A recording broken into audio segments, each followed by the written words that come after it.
Welcome, everybody, to Wager Talk Today. I'm Lawrence Presman, my co-host. That guy, show him. Teddy covers that guy right there. And we got an unbelievable lineup for you all. Marco D'Angelo joining us. You want to talk some betting info?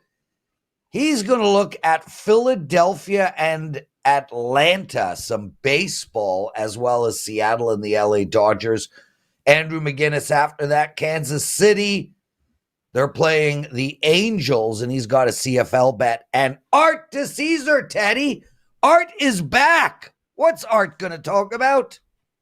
He's going to talk about college football, NFL, and all things bookmaker related. So we're going to pick Art's brain about where the money is flowing and why the money's flowing. Talk a little about some odds-making strategies as well.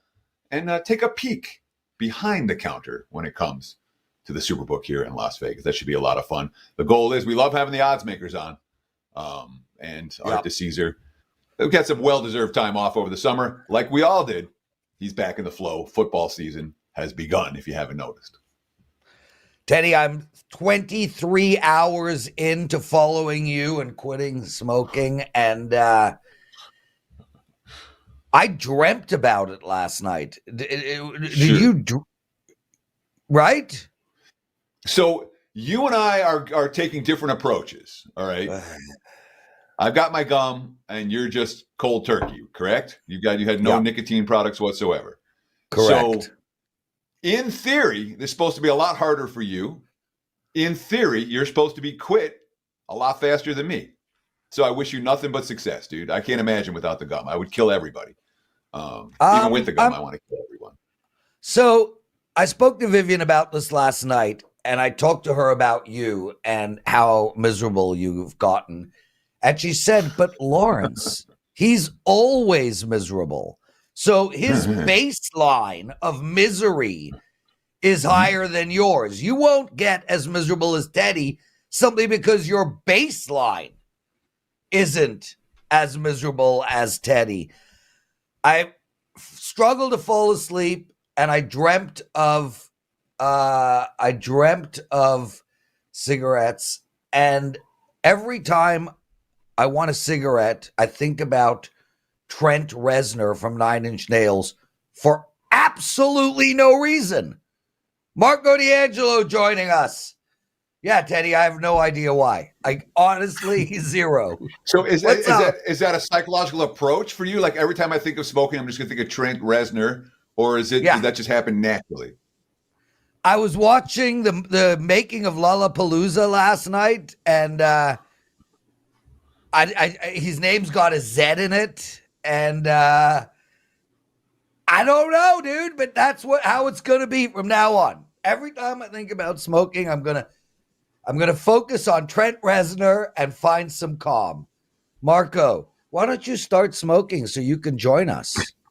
No, I'm actually rooting for both of you guys, but you know how we do in poker tournaments, last longer bets? If I could get a last longer bet of which one of you stays off the cigarettes longer, it'll be Teddy. Yeah, I'm going with Teddy, 100%. I agree. Like, I spoke to Teddy last night about it, and he's very, very proud of himself, and that's a lot of the battle. Brother, let's get into some betting information. Philadelphia playing the Braves tonight. How are we betting this game? Well, guys, I know the natural reaction that most people at this time of the year want to put baseball on, the shelf, and, football's here. You know what? When you're running good and you're seeing things well, just keep making money with the sports that are doing it. And we're seeing baseball well right now. In this Philadelphia-Atlanta game, this one's simple to me. I'm looking at the two starting pitchers in this one. Aaron Nola has allowed 3 runs or less in 20 of his 25 starts this season. 3 of the 5 starts that he had a bad outing, they were when he was not on his scheduled start day, his normal 5 or 6 days rest. Pitchers are creatures of habit. One was the All-Star break. Another one was another oddity in the schedule, and he had extra days in between starts. When he's pitching on schedule, this guy has been nails most of the season, and I am going to stay with him tonight because he's going to be facing Max Fried, who has battled some injuries this year. His latest one come off, I think it was a soreness in his shoulder, forearm, something like that. But since he's come back, the 3 starts have not been good. He has had 12 runs in his last 13 innings of work. More alarming to me in that is his control. He did have 20 strikeouts in those 13 innings of work, but he also walked 11 batters. You can't issue 11 free passes in 13 innings of work, especially against a lineup like Philadelphia that scores runs. I don't trust either one of these bullpens, so I'm going to look at it first 5 innings. In Atlanta, although they've won their last couple games, note they've scored 3 runs or less in 4 of their last 5 games. I'm going to go with the better team all year. I know it's a big series for the Braves to try to close some ground on Philadelphia, but they are the better team for a reason. I'm going to take Philadelphia and Aaron Nola and make it a first 5-inning wager for me tonight. I have the Phillies at 11-17 since the All-Star break. They've lost 2 in a row. Is this a good team? Is this a team we can actually make money with down the stretch? Because Atlanta struggled for so long. It feels like, to me, the betting markets have thoroughly devalued the Braves at this stage. And if they play decent baseball, you can make money with them. Philadelphia played so good for so long. Can you still make money with the Phillies? And are they good enough to play 600-plus baseball that you can make money with them, given the prices you're being asked to lay? Well, that's a very good point. And for the long term, you're absolutely right. But we're not laying that big price tonight. We're laying a pick'em situation with these 2 teams.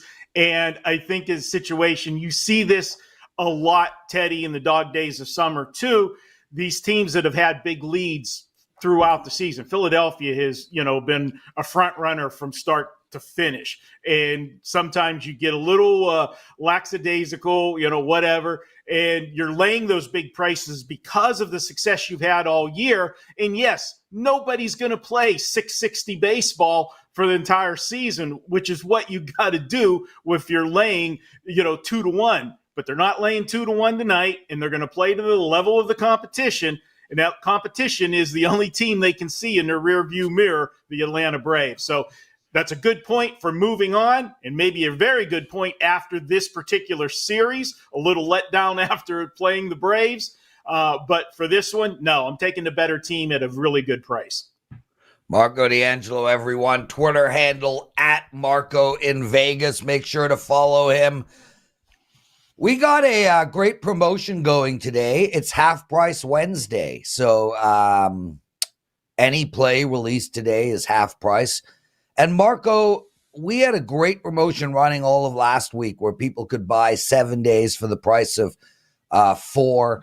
And I'm hoping that everybody purchased you because you're on an 8-1 run in your last 4 days. Congratulations, brother. Every time you come on the show, I feel like we're talking about your winning streaks. This seems like it's been going on for a year now of just constant, consistent winning. Well done. Tonight, Marco's got a 4% MLB best bet. It is only, how much, Marco? $12.50, right?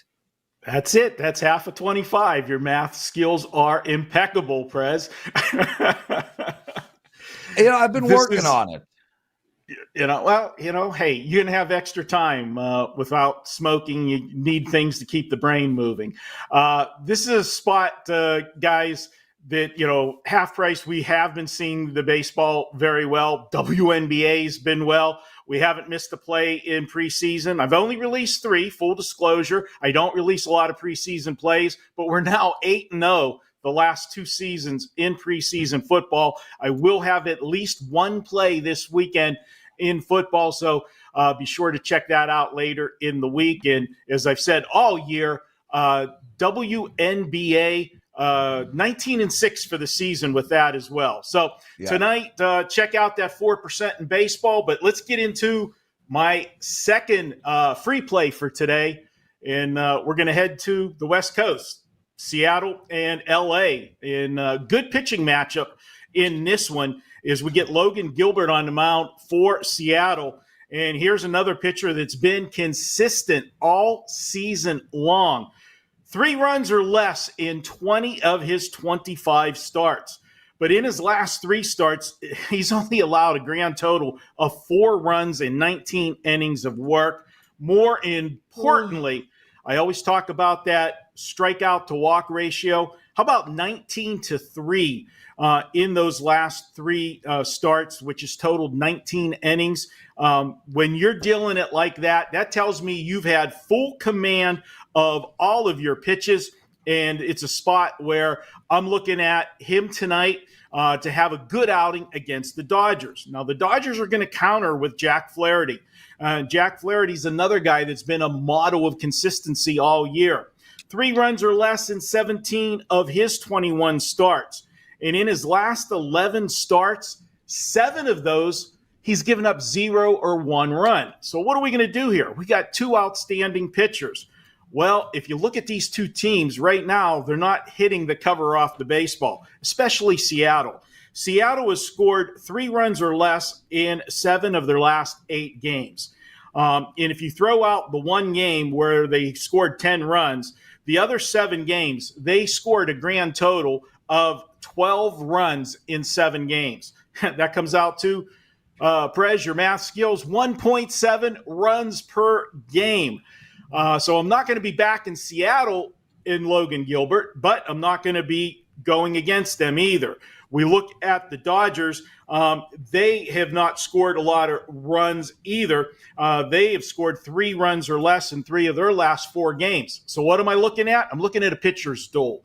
And I'm going to go first 5 innings and take this one under 4 runs. Now, you are laying 125 to the under in this one, and there's a reason for that. You know, normally you'd be laying $110, 115 on a first 5 inning wager. But this over-under is 7.5 for the full game. I'm taking under 4 for the first 5 with the 2 hot pitchers. We got to get to 5 to lose this bet. Okay, you're looking at a total that the full game total is 7.5. To me, that is a lot of value with the under 4 for the first 5. So that's our play for this one. Let's go under and look for the pitcher's duel tonight in LA. So I don't have a good follow-up in the sense of making an argument against you because I agree with everything you said. But the markets are moving against you this morning. We've seen over money for this ballgame, and that surprised me. It surprised me. One of those, and this again, when we're talking about the broader markets moving, we're not talking about recreational bettors. We're talking about there's clearly been a wise guy move to the over in this ballgame. Any idea what they're seeing? Any idea why we're seeing sharp money on the over, even though there's lots of signs pointing towards the under in this one? I did see that, Teddy, and again, that's one that's going to, I'll scratch my head with it. If somebody knows something more than I do, go ahead, but I got to look at the facts, and the facts in this game tell me that if they expect Seattle all of a sudden to score a bunch of runs tonight, I don't know where they're figuring that from. You've got 2 pitchers that have been consistent all year long. I have to go with my numbers and trust that, and that's where I'm at on this one. Marco D'Angelo, thanks for joining us, my friend. Guys, make sure to bet Marco D'Angelo's 4% MLB best bet. It's half price today, and he is on an 8-1 run in his last 4 days. Teddy, Marco spoke a lot about, seeing it well. So I'm going to ask you. Last night I had the under in the Yankees game. Yes, I had the under in the Yankees-Cleveland game. 3-3 in the 12th inning. Did I see it well? No, because it lost. Okay, so I had Oakland the night before at plus 1.5. They lose by 2 in extra innings. Did I see it well? Not well enough. Are you saying that as to be a schmuck, or do you actually believe that? So you haven't had any nicotine in 20-something hours, dude. I'm going to flick your ears as much as I possibly can today just to see, because I'm thinking if we can get a true Prez meltdown, that might be a nice viral moment for us. Be good for the show. It's not going to happen, Teddy. Do you actually believe what you said? When you're seeing things clearly and losing frustrating close decisions. 4 in the last 4 days. Sure. Then maybe you're not seeing things quite as clearly as you hope to, but it doesn't mean you have to change your whole, like, sometimes you're going to be unlucky in this business. All right. It's going to happen. Of course. There are going to be flips that go against you. There's going to be 3-3 games that end up flying over the total in extra innings. It happens. And 100%. when it happens, it oftentimes clusters. And I don't know why it clusters, but all of a sudden there's 1 and then there's 3. And then all of a sudden you have a whole week where everything that could go wrong did go wrong. It's been an entire baseball season. It's part of what we do. And when that happens, what do? We breathe. Go have a smoke. And come focused. Yeah, well, now you just go chew your gum for a little while. No gum. Brother, I'm with you, man. And I'm not, like, it is what it is. We do this every day of our lives. I don't kill myself over these losses. And frankly, the timing is spectacular. This is the least amount of sales we make is in the month of July and August. We're going into football season. The betting gods owe me big time for what I've had to put up with in this baseball season. No. That's one you can't do. Yeah. Betting gods don't owe anyone anything. It roller coasters. It naturally roller coasters. You have horrible luck, then you have good luck. You go on a winning streak, then you go on a losing streak. It's one big freaking roller coaster. Except Marco for some reason over the last year. Oh, that guy's not his win. Anyway, what did Bettors learn, bro? So I ran into, and this is just bizarre, but I ran into a financial report from the Sphere yesterday. They released their financial report for the final quarter. Yep. Their fiscal quarter ends at the end of June. And they lost $104.5 million in the final quarter. And for the year, they lost $480 million. And I'm sitting there going, I've been there a bunch. The place is packed. How on earth are they losing money at that level now that it's been built and they have regular concerts and they've got stuff in there every day? And it got me thinking back to Amazon. Again, this is the beginning of my investing life and my betting life and all of that stuff. But Amazon.com came out. And it was like, they're going to transform the book selling industry. This is what, in the 90s, in the early 2000s. They're going to transform this industry. It wasn't like they're going to transform all the industries. And every quarter, Amazon would lose like $1 billion. Yeah. And this went on for years and years and years. And I'm like, how the F is that? One, how are they staying afloat? And two, how is this really going to transform the world? So when Amazon's trading in double digits, did I buy a bunch of Amazon stock? I did not. Looking back, obviously you were supposed to buy Amazon stock then. Is this a buy low opportunity for the Sphere and for MSG and all of that, being that they've consistently lost money? I don't know. You and I went to concerts. We saw concerts there this summer, and that's why I wanted to bring you in. But to me, it was fascinating to see how much money this place is losing, despite the fact that in theory they're busy right now. Well, and how does this play out moving forward? What do you think? Well, I'll tell you flat out, right off the bat, a lot of venture capital companies and companies like JP Morgan just put a buy sign on the Sphere. So there are people who do this professionally that think the Sphere is a buy. Ultimately, we sit with a company that has one product, the Sphere, but they are going to start putting these spheres up all over the place. So over the next 20 years, I think the stock is going to go up. I'm not buying the Sphere. I don't know if it's going to give us a good return from a short-term perspective. But this company is a buy from my perspective. It's a buy from JP Morgan's perspective. And ultimately, they have a great executive team. And that's the most important thing. We did not know the executive team of, Facebook when they floated, or Amazon when they floated. Sure, we knew the name Jeff Bezos, or we knew Larry Ellison's name at Oracle or whatever, but we didn't know these were guys that hadn't established themselves, a lot of them were 20 years old, Sergey Brin and the Google boys. We didn't know about that executive team. We do know about the Spheres executive team, and it's an incredibly talented team. I'm telling you that I think that stock will go up over the long run, but I don't know if it will go up over the short term. I'm personally staying away.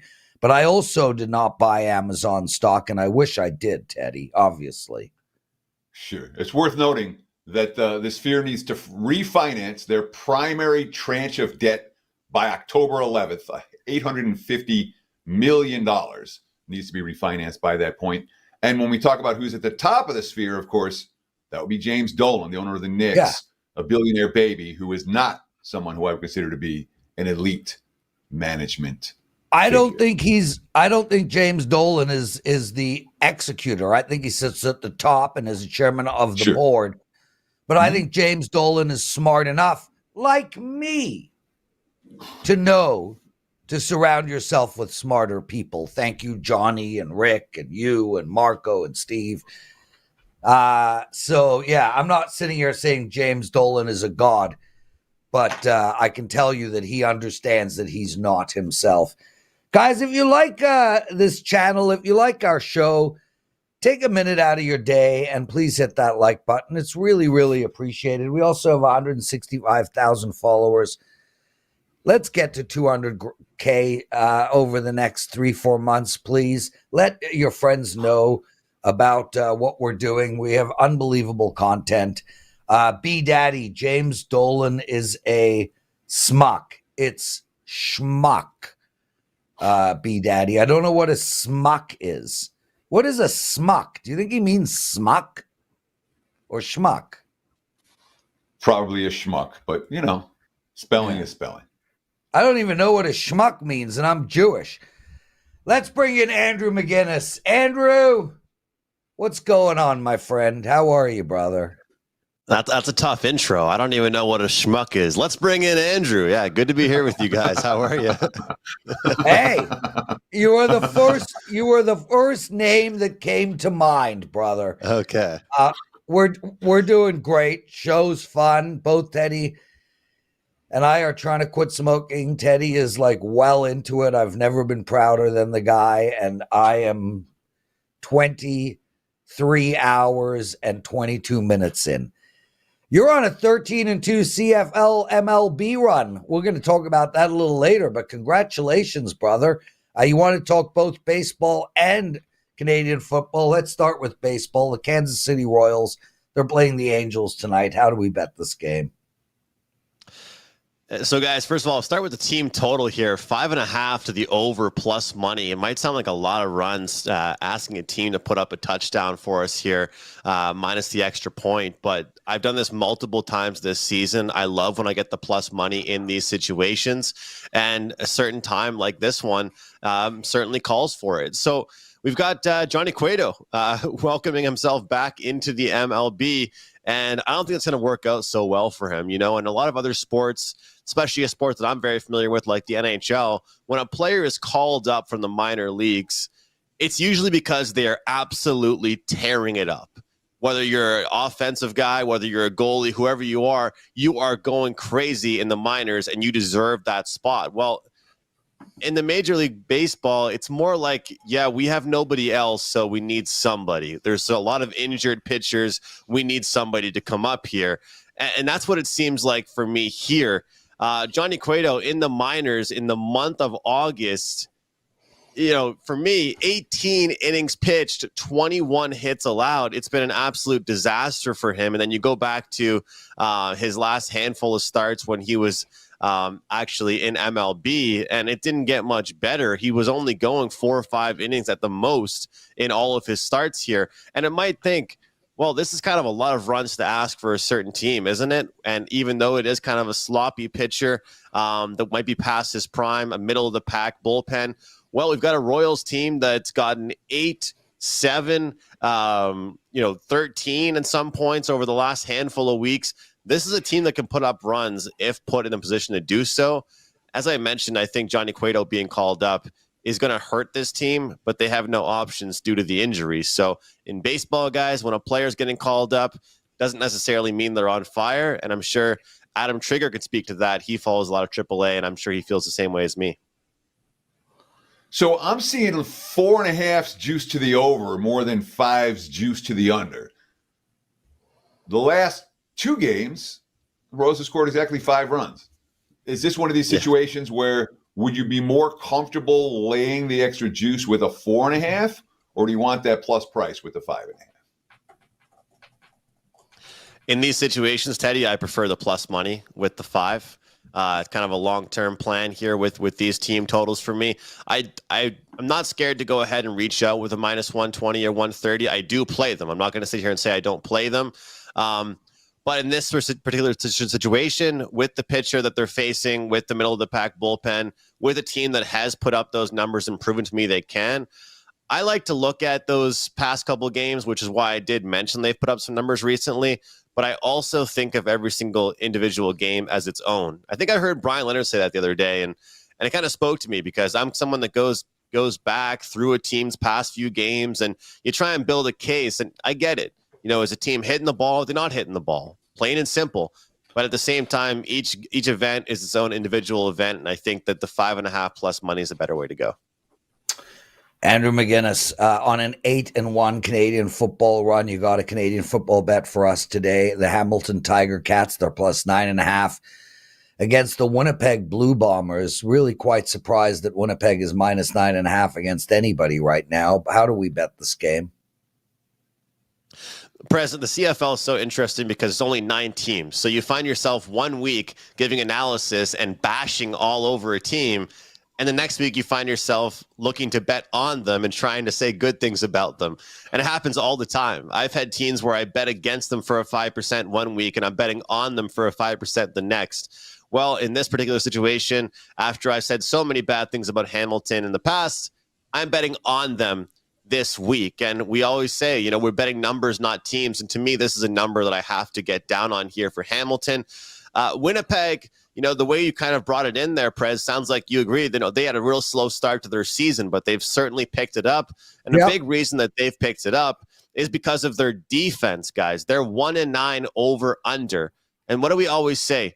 Unders correlate with underdogs. At least in my opinion, you're going to give me 9.5 points against a team that's not really putting up an extraordinary amount of points.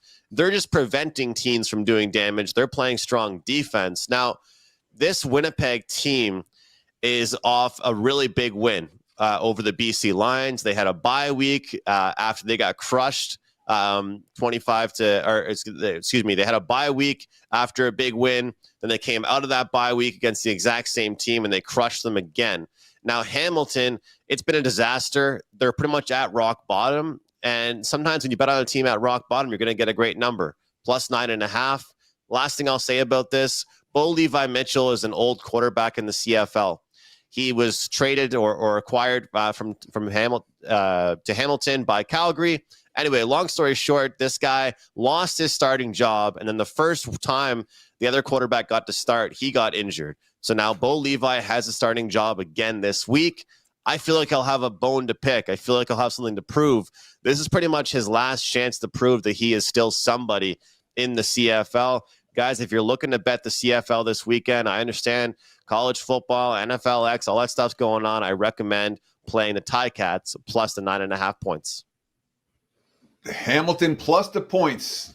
Andrew McInnis says, don't worry about the fact that they've lost each of their last 3 games by double-digit margins. This is the week we look for Hamilton to get back on track, at least from a point spread perspective. Mr. McInnis, what do you have to promote, my friend? When you say it like that one, Teddy, it is a real ugly play, isn't it? That's it's not the prettiest of plays, that's for sure. I've got a package going right now, Teddy. It's an MLB and CFL combo pack. And, pretty much you're going to get the remainder of my CFL for free. You're pretty much buying my MLB season on a combined 13-2 run, doing very, very well in both those sports. And those are the sports I'm handicapping right now with a little bit of NFLX mixed into there. We got a 5% play going this weekend in CFL action, 16-5, 5% run. We also have 2 best bets going in MLB action today.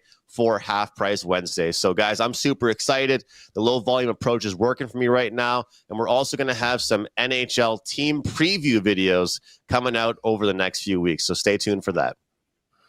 Andrew McInnis, well done, my friend. What a run he's on, Teddy. We got Hot Marco and Hot Andrew today. And now it's time for your big game breakdown. Let's go. Big game breakdown. Let's talk some Thursday night NFL preseason action. The Bears and the Chiefs. Looking at the WagerTalk live odds screen right now. Chicago, about a 1-point road favorite. There are a couple of 1.5s out there. Total has been bet down 32, the current prevailing number.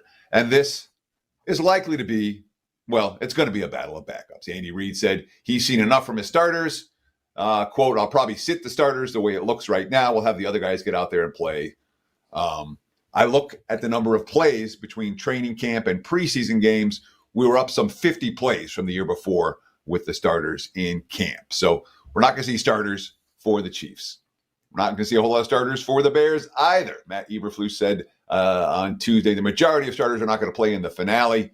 This was an open-ending plan. It shows adaptability in terms of the veterans. So the veterans likely to have 3 weeks to get ready for the opener. So what happens? Both teams say they're not playing starters. Kansas City money shows. We saw the Bears 3.5. Now it's down to 1. And we've seen a lot of under money for this ballgame. And the under money to me feels a little bit like an overreaction. All right. Chiefs 2 preseason games, 24-23 to the Lions, 26-13 to the Jags. 2 of the rare overs this preseason. From a backup quarterback perspective, Kansas City, Carson Wentz, Ian Book, who's 26 years old right now. He was drafted in 2021. Chris Oladukan, who's 26 years old out of San Diego State, who's played in each of the first 2 preseason games. It's not a hopeless backup trio. The Bears, 3-0 this preseason. They scored 27 points against the Bengals. They scored 33 points against the Bills. Even without Caleb Williams, quarterback rotations, who do we got? Tyson Bagent, who started for them last year. Brett Rypien's had a solid preseason. Austin Reed's the rookie out of Western Kentucky who can make plays with his feet as well as his arms. All right. Look, KC, we look at Andy Reid's record in the preseason. Week 3 of the preseason, the last 3 years, 33-32, 17-10, 28-25. The offense has worked. I know Kansas City's won those games. The Bears, 21-20, 24-21 in Eberflus's last 2 week 3s. That's his only 2 previous week 3s. Again, relatively high-scoring affairs. This side feels like a coin flip to me. I would lean Chicago, but nothing that I want to really put money on. But this total feels too low. I understand. Last week, 14-2 to the under off the openers. Or off the closers, I should say. 13-3 to the under off the openers. But big week of unders last week. When all the money was coming the other way, we're seeing the overreaction to that this week, where the money's coming on unders, and a total here that's lower than what they've been playing in the preseason, lower than what the coaches have shown in the previous finales, and lower than I think it should be. Bottom line, Chiefs, Bears, over 32 points. There's your big game breakdown for Thursday night NFL. Back to you, Mr. Prez. Teddy covers. Art DiCesare is back. I'm excited, man. I missed this guy. Highlight guest every single week. Art DiCesare, welcome to the show, man. Fellas, what's up? It's a pleasure to be back. I missed you guys. Dude, I'm honored you did your hair.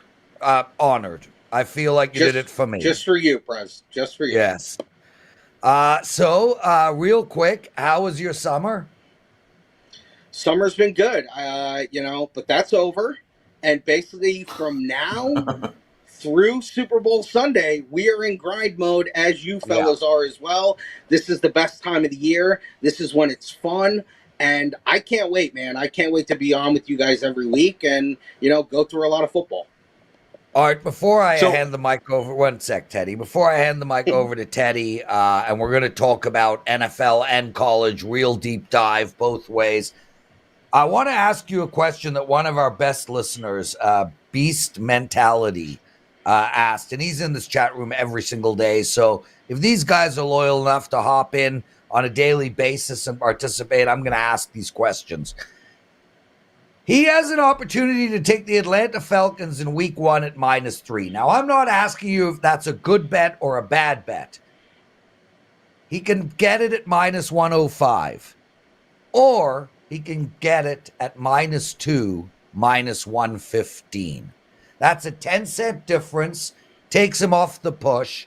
-2 at 115, -3 at 105. Which way would you go with that? And then Teddy and you can talk till you're blue in the face. I mean, I would go with the 2, but I know this much. When you're at -3, -105, like we're -3 even right now on that game, because we've actually seen really good two-way on both those sides. So obviously if you're taking Pittsburgh with us, you're taking Pittsburgh +3, -120. When you're getting off that key number of 3, you're usually paying a lot of juice. 20, Right. 25, 30 cents maybe, to move off of that number. So if you can lay 2 and lay -115, you got to do it. Teddy, anything to add there? Let's put it this way. I'm seeing mostly 3s out there. I'm seeing -2.5, -125. So -2, -115 is a great bet. Yeah. Compared to -3. It's not close. It's not debatable. The -2, -115 is the better wager. Art, before we start talking football, I want to talk about contests. I want to talk about the Westgate Superbook. How are contest signups? What kind of stuff do you have going? And when it comes to in Nevada versus at Nevada, I know the focus has shifted a little bit for the Superbook. Talk about that at the top. Yeah, no doubt. Obviously, it's shifted a little bit, but, that's how the times go. That's how the business runs. But listen, all I can say is this. We are going to get back to being the Superbook. And we're going to get back to being what built the brand of the Superbook in the state of Nevada.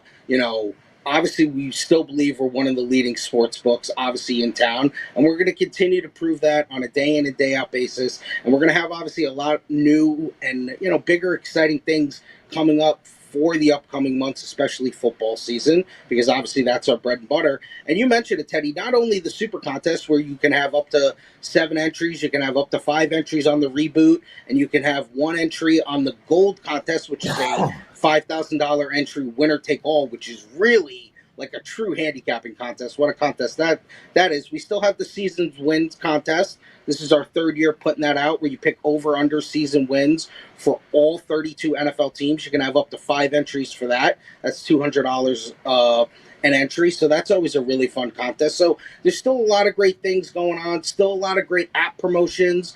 New users come in, they sign up, bet 100, get 100. So it's like a free $100 roll. And as I always tell people, and I've told you guys for years coming on this show, we are still there. I'm in the back room. If you ever need help with anything, you come in, you ask for me. I'll get you all the paperwork you need for anything, the app, contest, anything you need. All right, I'm jumping in here. I want to enter that $200 contest. Do I have to be in Las Vegas? Is that rule still in effect? It is still in effect, Prez. Teddy, let's do it together, dude. Let's put in a team, me and you. And the great thing about it, Teddy, is you won't need to remember to do it every week. I know in the past you've had problems remembering to put your picks in. We've had problems. So can we do this together? I want to do this together, Teddy, and I want to do it. I want to do a show next week. You and I handicapping it all, doing it live on air, every game, and then you can submit them. So it's not a game. We're talking about full season wagers. We'll talk about it off air. Let's talk to Art DiCesare right now, because we've got him for just a few moments rather than working on our plans for what contest you want to enter with me and lose with Nick. So let's think of it as a brief period of time we have with Art DiCesare. Okay? Teddy and I have both quit smoking. I'm 1 day in. He's 5 weeks in. Yeah, it's not good, bro. It's not good. Okay, Teddy. I'll shut up, but I want to do this, Teddy. I want to do this. Hey, I want to do it. So, yeah, the reason you want to do it with me is because you were in Las Vegas and didn't sign up at the time. So now you want me to sign up. No, I want to do it with you because you're damn good at that. Of course you want to do it with me. I'm good at win totals. Right. Exactly. I'm no fool. Just an FYI, I don't need you for that $200 entry fee. But thanks, Lawrence. Much Okay, appreciated. let's Art go. DiCesare. I'll do it against you. Let's bet against each other. Oh, that's even better. Yeah. Art, let's talk about what's going on college football. We haven't done nearly enough college football discussion. And obviously college football is something that as a bettor I love, as a bettor I know you love. Maybe your biggest – is college football your biggest love or college hoops? Or both? Ooh, that's a great question. I had to toss up. If I had to pick one, I think I would lean hoops. But I love college football. Sure. And there's more uncertainty this college football season than any that I can remember here in Las Vegas. I want to ask you, is that reflected in the advanced markets? Are you seeing as much action as you normally see on games of the year and those type of bets that you do every season? Or have bettors taken it a little bit slower this year, wanting to see what this first year with all these new teams and new conferences is going to look like? That's a good question, Teddy. I think games of the year for us are still games of the year. People want to come in, they want to look at that nice little game of the year packet and say, hey, there's a couple of teams I'm either going to fade or I'm either going to buy in on. So you do see that. I think the biggest thing for us is to win the national championship. You've seen a lot more teams further down the board take money because now you got 12 teams in there. You don't have a BCS with 2 or college football playoff with 4. You got a college football playoff with 12. And then obviously that market to make the college football playoff has generated a lot of money as well because once again, you're throwing 12 teams into the mix. So I think that's something that has been really good for us as far as the bottom line because we've always talked about it. Future book is great for us. If you want to come in June, July, August and put your money down and tie your money up for 4, 5, 6 months, it's no problem for us. So what teams have surprised you in terms of the action they're getting, let's say, to make the playoffs? You're saying that there's much deeper odds than you normally see. Talk about a team or two that you did not expect to see money to make the playoffs that where money is shown. I think these are a handful of teams, and it's not that I'm not surprised that they took money, but they have taken the most money, and we've seen the highest ticket count on them. I'm going to start with 2 of the big favorites. Texas was minus $2. They're now minus $2.60. Oregon was minus $3. They're now minus $3.60. So those teams who are both ranked in the top 5 or 6 in the country and are at the top of the board to win the national championship have seen a lot of good money. Miami, Florida, plus $2.50. They obviously get the transfer from Houston. Ward, they have a really good offensive line, taking a lot of money. Utah, Cam Rising feels like he's back for his 15th year. They're also plus $2.50, but we've moved to plus $2 on them. Boise, they're going to be the leaders of the Mountain West because maybe one of those lower teams in the Mountain West or Liberty or an App State get into the college football playoff. So we saw some people take a shot with Boise at plus 500. And then a little bit further down the board as well, Oklahoma State, who was 13-2 to make the college football playoff, they're now 6-1. Dan, what is up with Art DiCesare? Looked a lot like Teddy Covers there. And Teddy, next time you should at least lip sync that one. Yeah, I'm not sure why I was on camera the whole time I was talking. I think Dan fell asleep there. Art, I want to ask you about week 0/week 1. And certainly for week 0, Georgia Tech looks like the wise guy play. Anything else stand out? Week 1, what are we seeing as well? Yeah, they are by far the sharp side. Plus 13.5, plus 13 on an opener. We're now sitting 10.5. We talked, when I was on earlier in the summer about SMU. That game opened minus 20.5 against Nevada. Got to as high as 27, and then there was crazy buyback. I believe we're sitting now SMU minus 25. That's against Nevada, probably the worst team in the Mountain West. So, no surprise there. And don't forget that FSU Georgia Tech game is in Dublin, Ireland. So that's really interesting. UCLA, Hawaii has seen a lot of good action. We saw a lot of early Hawaii money. Sharps took Hawaii very early at plus 17. And then when it started to trickle down, you saw some buyback on UCLA. So that's another one to keep your eye on. And I got to throw the game out there that's in town. And not that it's because it's sharp either way, but, UNLV plays a really big opener against Houston. Just under the field goal, -2. So that's a big opening game for the Rebels. Sure, and that's a point spread that in recent years would make everyone's head scratch. Houston's been power rated 2 touchdowns, 3 touchdowns, 4 touchdowns better than UNLV for the better part of the last 2 decades. Not in week 1 of this season. The Rebels have taken money. I want to talk about these FCS games. I've got New Mexico double-digit home dog in FCS action. Do you see a lot of action? When do those numbers come out? And when it comes to the marquee games versus the FBS versus FCS games, do the public bet those matchups at all, or is that all wise guy money? FCS is all wise guy buddy, Teddy. And normally those are day of game. If we feel it's a bigger FCS matchup, we could put it up the day before the game, but a lot of that is day of game. But I'll say this about our FCS games that we put up. We'll put up first halves, and we will also put up second halves. And you can't say that about everyone. So if we're going to book a football game, you're going to get the first halves and the second halves as well. So we're really happy that we do that. Art DiCesare joining us, everyone. We're going to run the show a little bit late, as it's been a while since Art has been on, and we got lots of questions for him. Art, let's turn our attention to NFL. And listen, I mean, one more week left in this preseason. If you've got a big bet you've seen and we should know about, let's hear it. But week 1 in NFL right around the corner. What type of action are you taking for week 1? And any bets stand out for you? I know that's a very general question.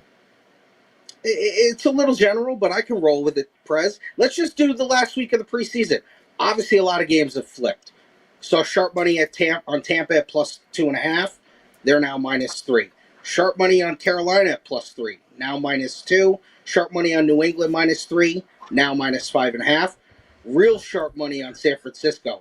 I saw a place that opened Las Vegas, the Raiders, favored. We opened San Francisco -3. It's now 6. So incredible movement on those preseason games. When you get to week 1, the opening night, a lot of Chief money, -2.5, now -2.5, -120. We know if we go to 3, all the sharps will gobble up the Ravens at +3. Haven't gotten there yet. Green Bay at Philly, we know that's in Brazil. Open -1 Philly, now -2. My Giants, who were favored slightly at home against the Vikings -1. We've seen Viking money come in. That's now a pick'em. And then the Jets have taken a little bit of money too. +6 at San Francisco. I believe that's either the Sunday night or Monday night game, one of the primetime games. So Jet money +6 as well. San Francisco now sitting -5. So Teddy? I want to ask about that Ravens-Chiefs opener, because I've seen a couple of books looking at the WagerTalk free live odds screen, which you guys can look at. Nothing to download. Just go to WagerTalk.com, click on live odds. It is a fantastic product, and it's free. You keep it running on your screen all day, every day. Looking at the WagerTalk live odds screen, I'm seeing there are 3s popping for Kansas City, both here in Las Vegas and offshore. Is this one you want to? If you want the Chiefs, you better lay your 2.5 now. If you want the Ravens, you better wait. How do you see that Thursday night opener playing out in terms of where the line is going between now and kickoff? I think that's a fair assessment, Teddy. And when we opened at 2.5, we saw the sharp money come in. Took a couple of bets at the 2.5. We moved the juice to -120. As I said, I know the second we go to 3, we will see some respected bettors take 3.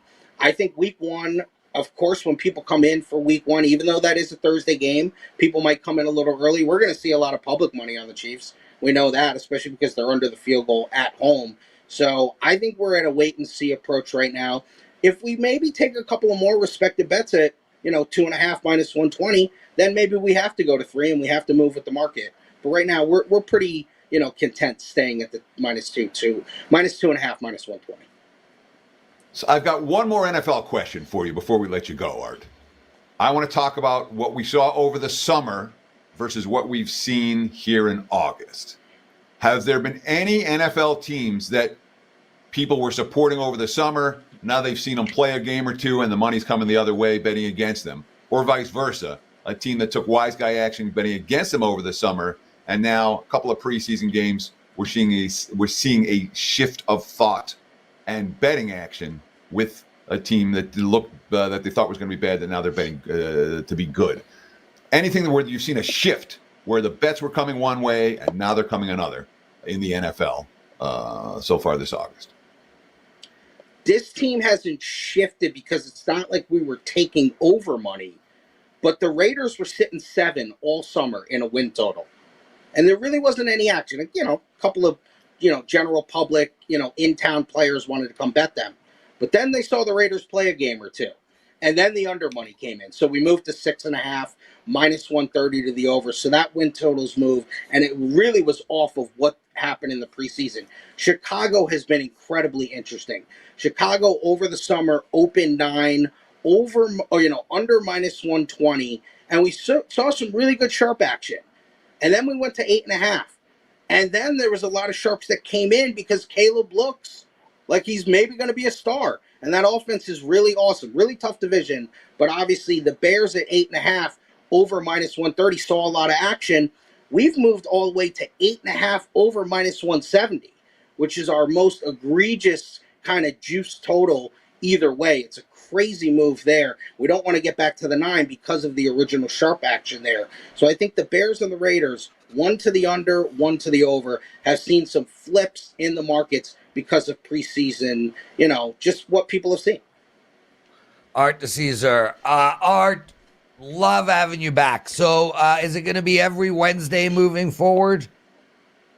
We're going to be every Wednesday, Prez, and I believe, and I don't know if it's going to be every Saturday or Sunday, but I know Kelly's setting something up, and she's doing something with the Westgate, and I know we're going to try to have action reports like an hour before kickoff on Saturday, kickoff on Sunday. Wow. And I'm not saying that's going to be me every Saturday or Sunday. We got a couple of other guys in the wrist room who are going to help out with that, but also keep an eye out for that. So you're going to have Saturday and Sunday reports with the show that Kelly's running. So, I should be on that occasionally as well.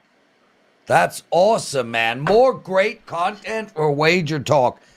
Art DiCesare, everyone, follow him at ArtDice21. What do you got to promote? Well, as promoted earlier, guys, obviously, still come down to the Westgate, sign up for the app. We still got a couple of weeks to sign up for the contest. The wins contest is going to be 4 p.m. that Thursday before the Chief game. That game kicks off at 5, so you have an hour before that. And then you can sign up through the Super Contest through that Saturday, I believe 3 or 4 p.m. as well, before the first Sunday game. So, as always, if you need any help with that, you need any information, come down, ask anyone on the front line. They can help you. If not, you can ask for me, and I'll pop out and help you as well. Brilliant. Teddy, take us home. Okay. Yeah, that's going to wrap it for the Wednesday edition of Wager Talk Today. We'll do it again tomorrow. Same time, same channel. Between now and tomorrow's show, enjoy the games, take advantage of Half Price Wednesday, and best of luck with all your bets.